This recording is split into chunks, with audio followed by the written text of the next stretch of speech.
Okay, now we are ready to close up the wallet. We just attached the lace. I'm going to cut off extra lace, but I do leave enough in that I can tuck it in and it doesn't fray on the edges.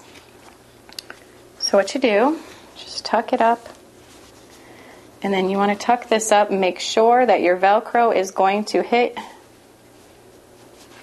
where it needs to. You may need to adjust it some. Make sure your edges come all the way up to the side or you will lose your goods.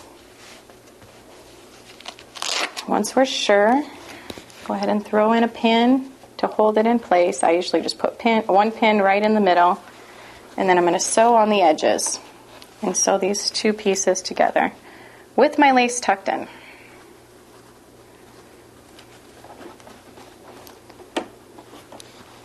You always want to make sure you reinforce the top because that is going to be the part that gets the most pressure when you're opening it, besides the material around the Velcro. Just go ahead and sew it all the way down.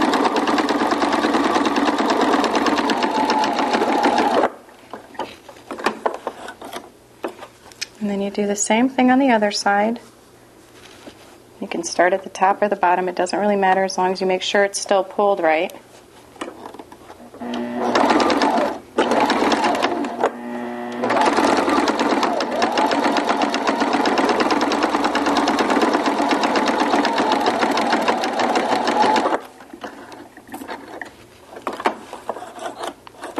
And now it's closed. You can go ahead and take your pin out, and that's that.